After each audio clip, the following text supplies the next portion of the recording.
So we're definitely hunting public land. We're about halfway through the season, so this bird's been chased pretty much every day.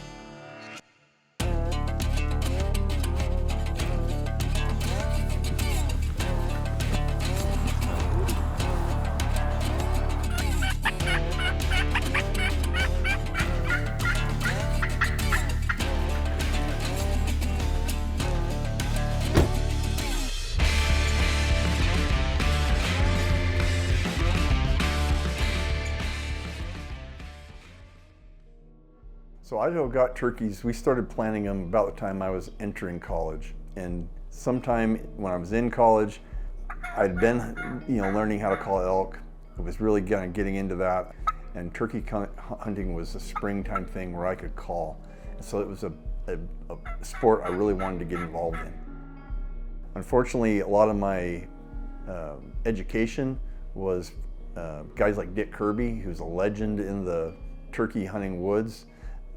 But their tactics in the South are much smaller plots of ground, flat, timbered, where you sit in one spot, you call, you don't move a whole lot, and you just know that there's birds in this small area, and you're just wanting those birds to come to you, and you kind of play this real patient waiting game.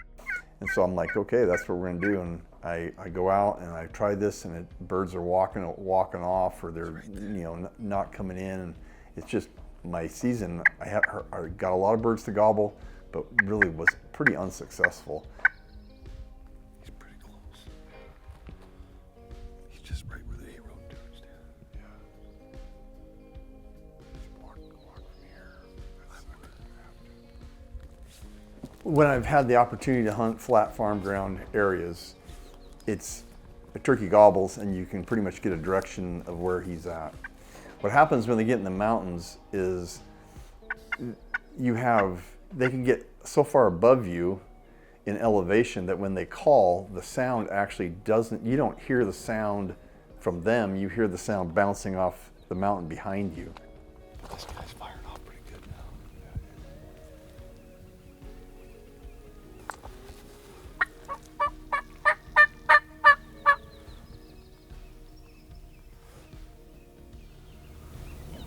If we just got up on the ridge up there a little bit. Maybe we can get up on the road up there.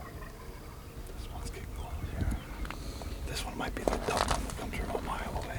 You might. That's a long way. Might as well just get up and get That's set. a lot of clear cut of that bird to come through. We did it the other day. Yeah.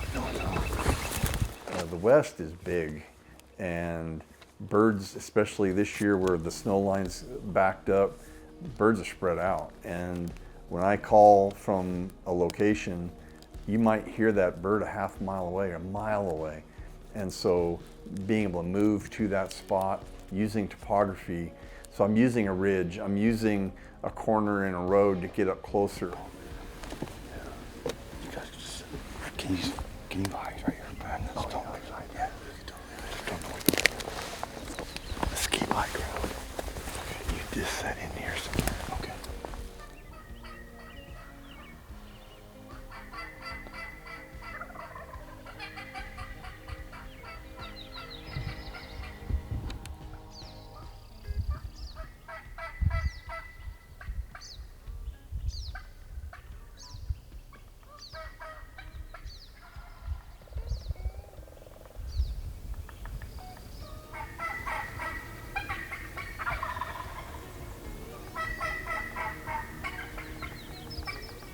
So a turkey, if he's on a ridge and he gobbles, he may sound like he's right next to you. If he goes just over that ridge away from you and is gobbling in the next ridge, he sounds like he's miles away.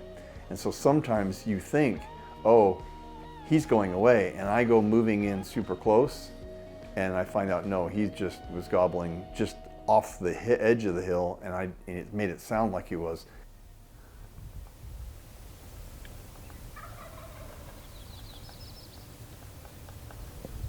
Oh, there he is. He's on the skyline.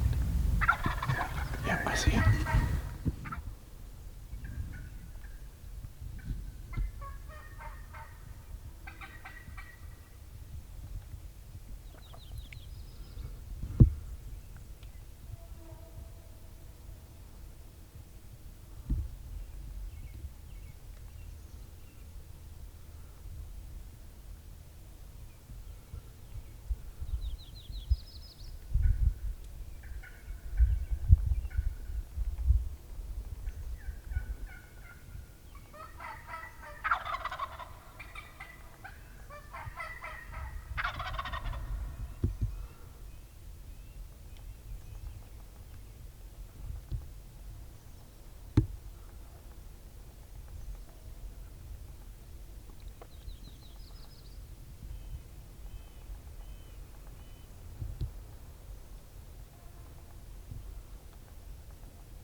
Mountain turkeys learn that when they go up high, and they get to a point and they sit there and they look down. They get up on their little perch and they can look and cover everything around them, and it allows them to see any kind of predator coming. When they start closing that 50-yard range and you hear that gobble, and that gobble gets big, and you hear that, you also know that turkey has eyes. And now you're in a very small world where he's looking for everything. And you cannot be sitting out in front of something. You gotta be behind it, you gotta be hidden. Maybe it's dipped down into a ditch. Turkeys will see everything.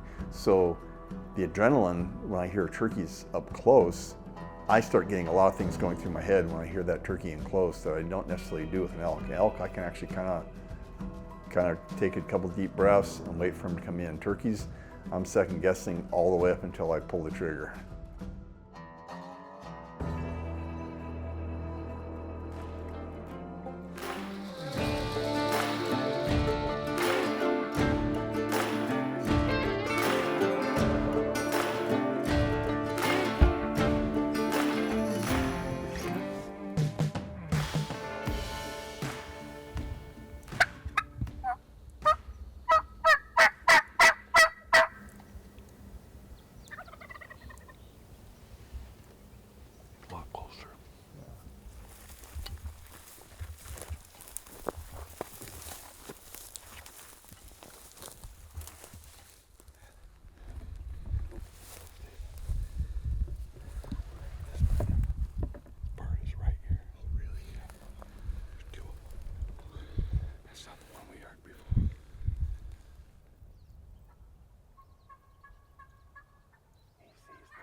If you're just hunting and you're looking for places to set up, a lot of times we'll set up on, like right below a ridge, or we'll set up around a corner where you can call out, get the bird coming to you, but in the corner we're using the hill to basically hide us.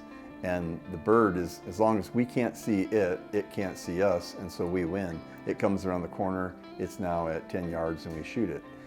It doesn't work with a camera guy because you want to be able to see the bird come in. So now we have to put ourselves in a line of sight with the bird.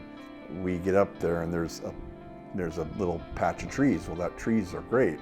What side is it going to come on? Is it going to come on the left side or is it going to come on the right side? Well, we set up on the left side and the birds came to the right side. Now you're behind me. I can turn and cut that corner because I'm out close enough to the edge of that tree, but your camera can't turn the corner because it looks right into the trees.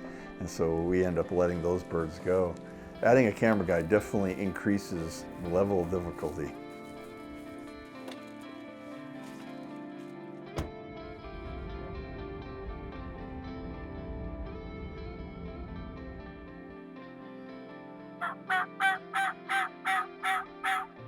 I think running and gunning like we're doing, calling is key. And ultimately for me, I'm a little biased. I think diaphragm calls give you the most range of sounds. Allows you to work very low volumes and very high volumes. You can be excited or you can be, kind of chill.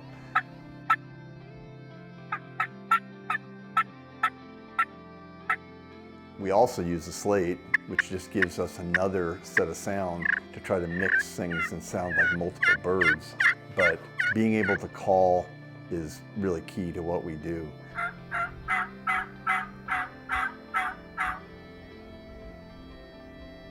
We go out, get the bird to gobble, and that bird hits the ground and takes off running, and we take off running.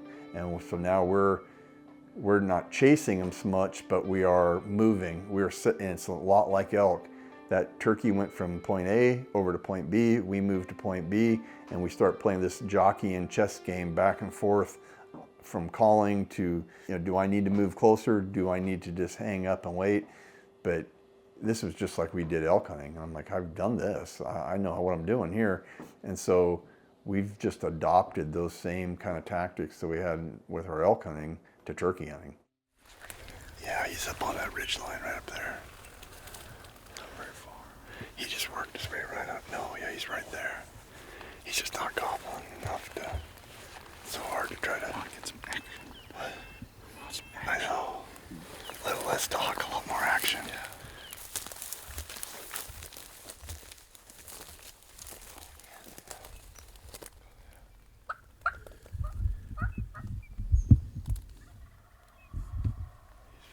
Way up there. Yep. Yeah. He's There's a draw right there. He's right on the other side. I know, he's just moving though. He doesn't move. Yeah, like that.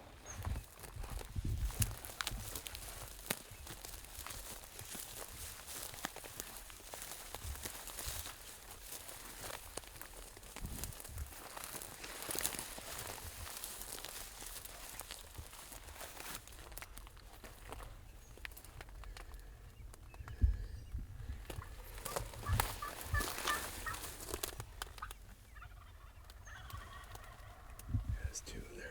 They're up. Yeah, they're up.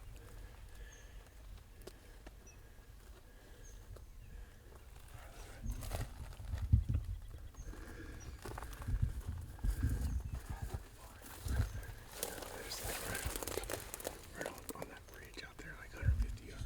See if there's a cold. Come here. They may go down.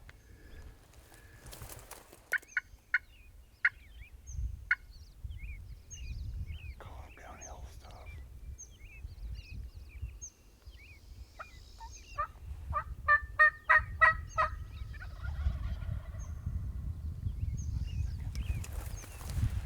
Let's find this. Just in case. Yeah. That's what I'm thinking. Get up here without them seeing you. Yeah, that's the problem.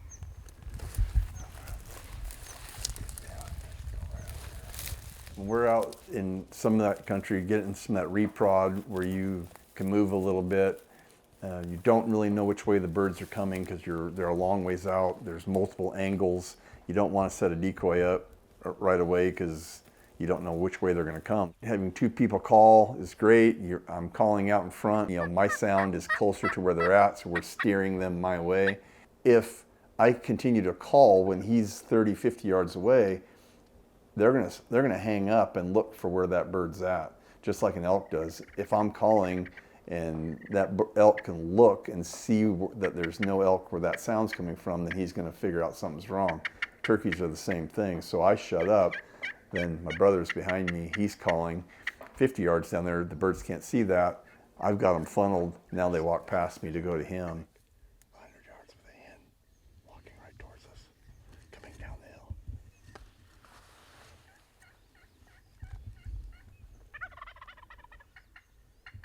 It's a big bird.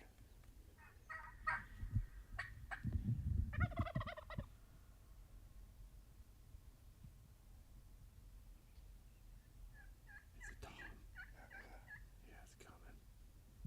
That's that tom I saw, probably. There's a hen with it.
Yeah.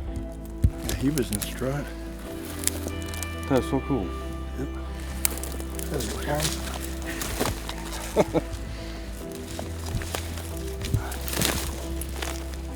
That was sweet. It finally worked. Did you get him good? Yeah. Awesome. He saw him before I could. I didn't see They him. went from over there to over here quick. And the deal was that he came through there and gave me that shot. Yeah. But I was low enough that I'd have lost it if I wouldn't have shot him when I did. Well, you whacked him. That's awesome. It worked. Got him.